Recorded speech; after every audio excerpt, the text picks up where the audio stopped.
But before I get to politics, I want to say this, because I think about really the three pillars of my life, and none of them have politics in the name. And I think those three pillars, many of you share, and they're the secret to whether or not we have another 250 years as the freest, strongest, most prosperous country on earth. The first, as an unapologetic Christian believer, is faith. Returning to our faith. We have to return to our faith if we want another 250 years. As a father of a 6 and a 4-year-old, it's family, right? It's making...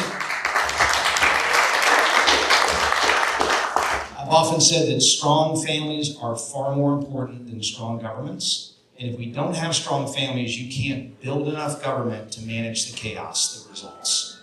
And the third thing, as a veteran of 20 plus years, as a naval officer and a veteran of 2 wars, is patriotism. We have to return to faith, family, patriotism. If we do, we will have another amazing 250 years.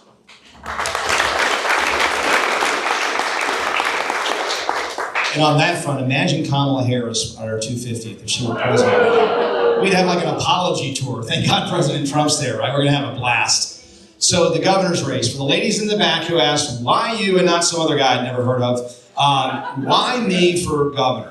And I'll give you 4 reasons. And it starts with leadership. This is a very important leadership role. We saw that because remember, never forget 2018, the election results coming in. We don't know if they're going to have Ron DeSantis or Governor Andrew Gillum.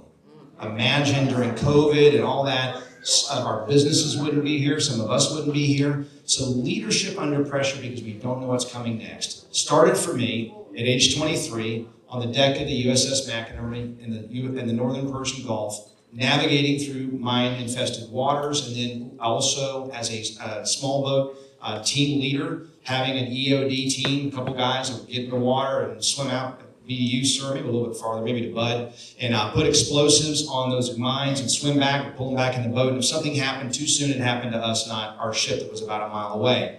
That's leadership under pressure. And then 20 years later, I was a commander then in the Navy, leading a team then of men and women to stop foreign fighters from coming into Afghanistan to kill and maim Americans.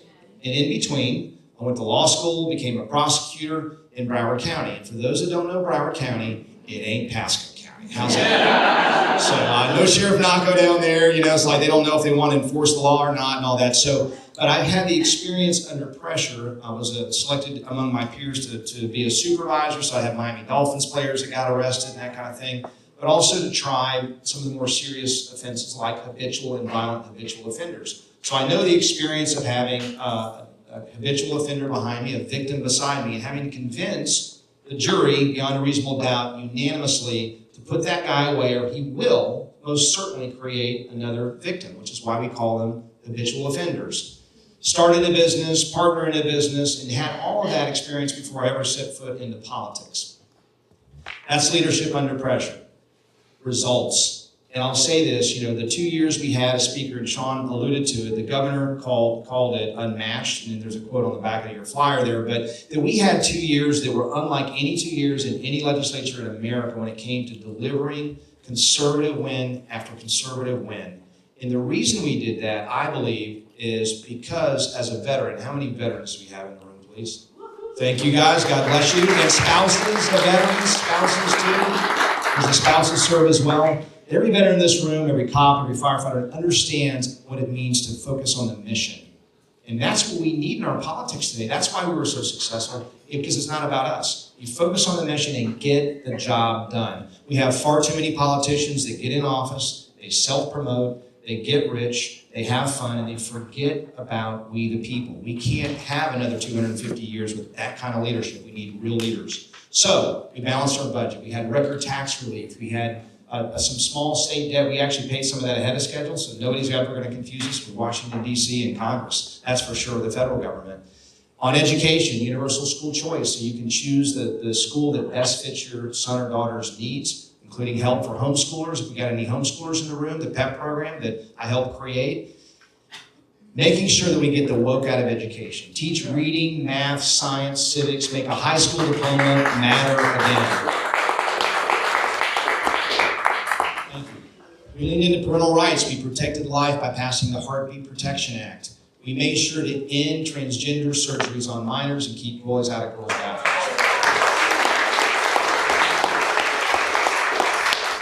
We passed permitless carry. We made Florida the most law enforcement and veteran-friendly states in America, and on it goes, because I want to talk about the future, but we did even more than that. But two things I want to focus on before I go to the future that we did. They're important because I think all of these races, oftentimes you see the influence of out-of-state, large special interests who do not have a Florida first agenda, which is what I'm campaigning on. All I care about is the people in this room, those who make their living here and those who make their home here. And I've taken them on before and beaten them. And I think that's important. So that's number 2, ladies in the back. Mission, delivering results, beating the special interests when we need to. On insurance, we had a collapsing market. And I said, look, we focused not on the plaintiff's attorneys or on the insurers that are pulling the consumers apart. The plaintiff's attorneys are getting these big judgments and all of our rates are going through the roof. We have a claim and the insurers say, they don't do as good a job at paying claims as they do taking premiums. So we held them both accountable, insurer accountability bill, and also reformed our litigation abuse in Florida. The result is there's one state in America where auto rates are going down, consumer auto rates are going down, and that's here in the state of Florida.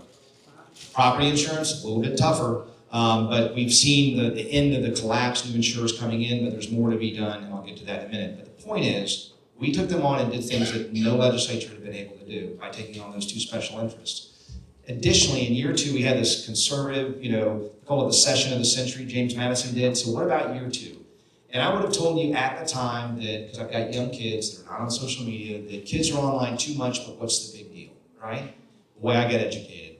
And I do believe that maybe the most important thing I did, one of the most important things I did was lead the charge to protect children from online harms in 2 respects. Online pornography, where young kids 8 years old can see things you can't buy in a convenience store. And also addictive social media platforms that keep our kids and grandkids on for 6, 7, 8 hours a day and is wrecking them psychologically. It is, and on that second front, let me just say this, your child is safer at a county park at night, alone at midnight, than on their own digital device while mom and dad are sleeping. That's what we live in 2026. Additionally, it's wrecking, especially young women in the addictive social media platforms, their psyche. 57% of women had hopelessness or loneliness persistently for the last year. 41% had a mental health issue in the last 30 days, and 30% of high school women contemplated in the last year taking their own life. So we have the best law in America, and I spent hours with constitutional lawyers, big tech, think about it, lobbied up to stop me, to stop us from passing both of those bills. And when we passed them, the governor signed them, what do? They sued us.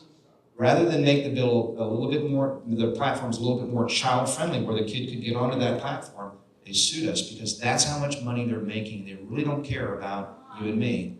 And so we fought them and won. That's number 2. Number 3 is vision. So let's get to the future. On day 1, my day 1 priority will be to make Florida more affordable again. We have become victims of our success with all the people moving into our state, where home prices have shot through the roof, property taxes, insurance, utility bills, you name it, the list goes on. There are things that we can control. I'm not Zoran Mondami, so I'm not going to give you free groceries, but there are things we can control. There are things we can control and should, and first and foremost on property taxes. And I know the governor just released a plan, I think yesterday or the day before.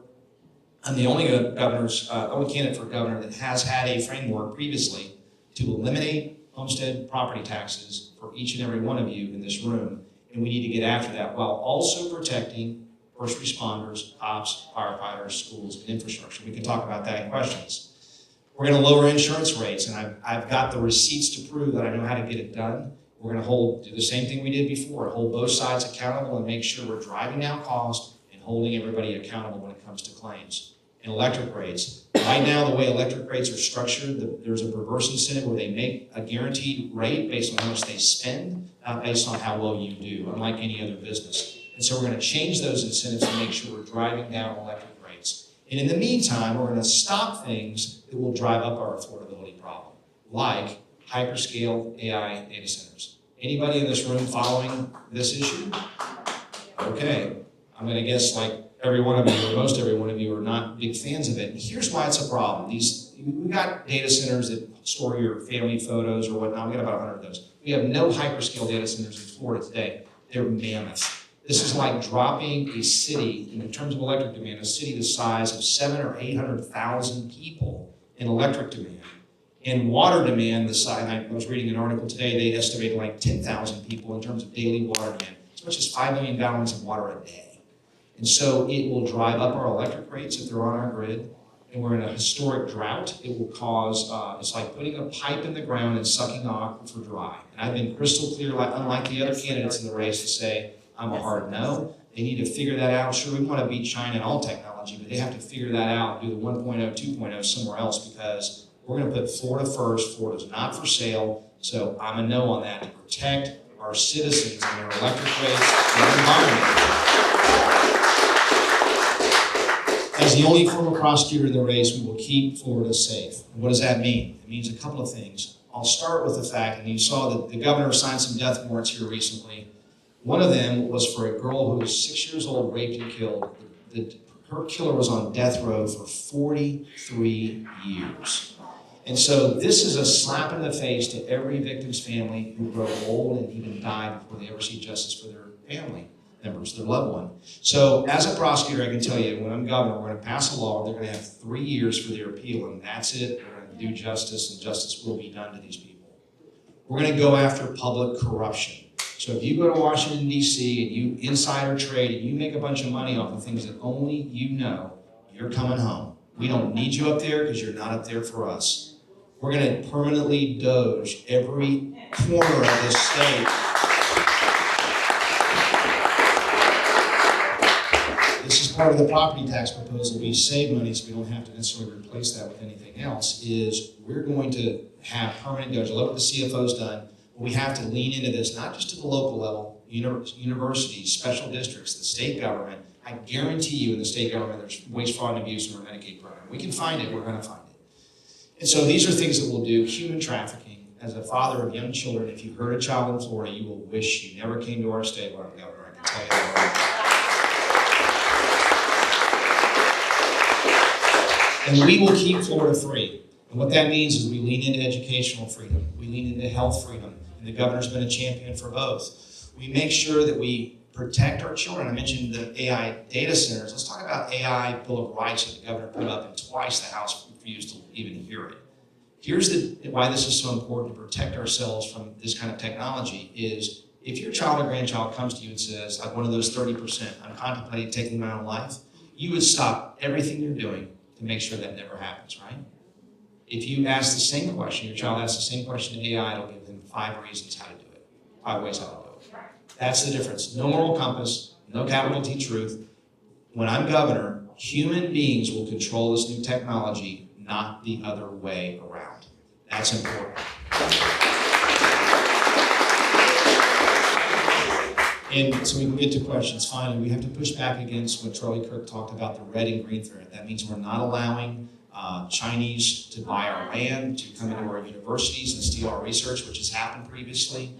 And we're going to also make sure we push back against radical Islam that would threaten our country and threaten our state. On that front, I've been crystal clear. I will not allow enclaves like we've seen develop in Europe to happen here in Florida with 500,000 Muslims now in Tampa being called the New Dearborn. You have women in Europe who grew up in a neighborhood, who cannot enter those neighborhoods without being at risk of being attacked, and if they are attacked, no one will investigate. That will never happen on my watch. So ladies, if you're keeping track in the back, leadership under pressure, delivering results, no nonsense, let's talk more action, vision, and we have plans on all this stuff on voterenner.com. And the final piece is you want a leader like the president, like the governor, who runs to the fight, doesn't wait for the fight to come to him. So let's talk about where the governor got involved, and we have some school board candidates here, got involved in 22 and 24 to get rid of some of these crazy school board members that we saw during COVID and stuff that was happening, and replace them with common sense conservatives, some of whom are in the room running now. And so there's one candidate in the gubernatorial race that joined the governor. It wasn't in the governor's job description, and it wasn't in mine either, but that was me. And so I spent money out of a political committee that I do not have now to run for governor. That's what leaders are supposed to do. They're supposed to step up for we the people in what's Florida first. And the same thing is true about Amendments 3 and 4, the pot and abortion amendments in 2024. I was done basically, like they're wrapping up the special session. The speaker will be done until he turns out thankfully, in 2026. There's one candidate in this race that traveled, that wrote op-eds, and in that case, I raised and donated between the school boards and Amendment 4 over $2 million that, again, I don't have to run for governor, because that's what we should do, because I wasn't going to wake up the day after election and be a pot state or an abortion state in Florida. We were not going to let these out-of-state billionaires and millionaires who spent over $100 million in both cases put their personal agenda into our state constitution. Most Republican governors, sadly, sat on their hands and let it happen. I will not be a governor that signs a bill, vetoes a bill, does a press conference, and just lets things happen around us that are threats to the free state of Florida. I helped build it as a key architect of the free state of Florida. We're going to protect it and expand it. And when it comes to those special interests that want to block us from AI Bill of Rights, that want to push their agenda on us, I can tell you there's only one interest that is special to me, and that's each and every one of you. God bless you.